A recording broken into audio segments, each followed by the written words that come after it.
Welcome to my mini lecture, Tomography 106. In the previous video, Tomography 105, we learned how to go from X-ray data to mathematical line integrals. In theory. Let's try it out with actual X-rays in my lab and see what happens in practice.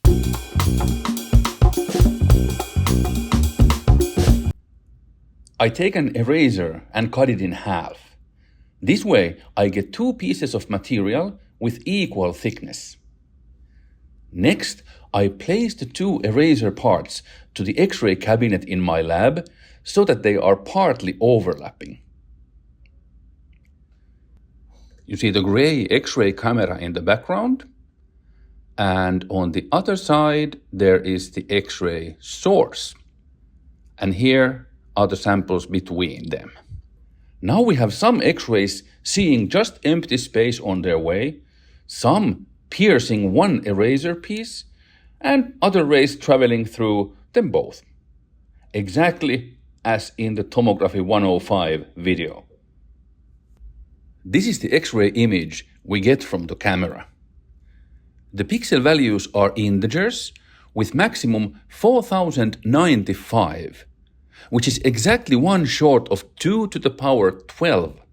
Well, we deduce that there must be a 12-bit analog to digital converter in my X-ray camera system.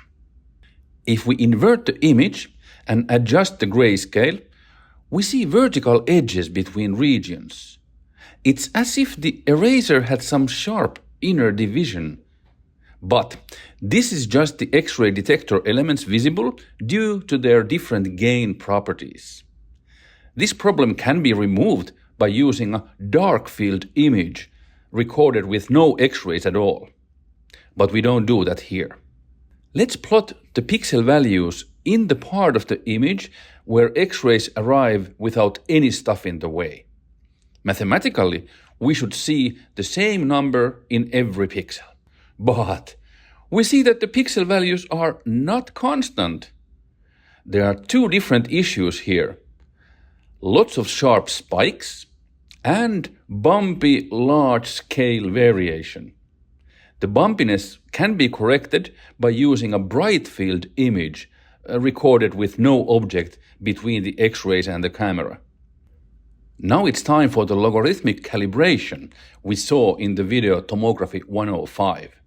Let's look at the pixel values along this row. There we have X-rays with no stuff in their way recorded at the sides and in the middle regions of 1 and 2 blocks. And the same as a plot. X-rays with no stuff in their way and in the middle regions 1 and 2 blocks. We perform the logarithmic calibration going from photon counts to line integrals. Here I0 is the maximal measured value. The integral through one eraser piece is roughly 2.17. The two-piece line integrals hover at about 2.88. This is not very close to double the single piece. That would be some 4.34. This would need to be dealt with by some beam hardening correction step. Let's summarize our findings so far. We saw that detector elements are visible in the image.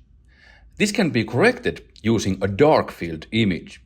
The part of the image showing empty space is bumpy, although it should be flat. The remedy for this is the brightfield image.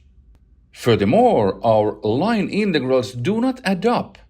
This is because we use a simple form of the Beer-Lambert law, assuming monochromatic X-rays.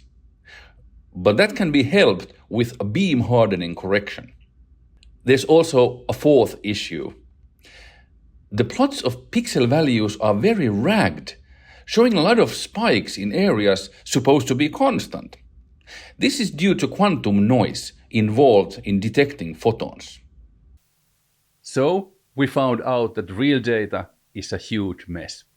This is what always happens when we try to connect mathematical models with actual measurements.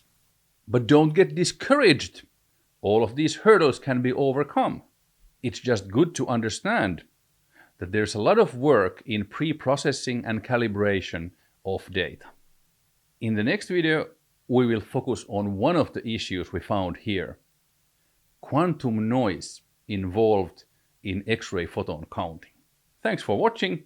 Remember to subscribe and see you next time.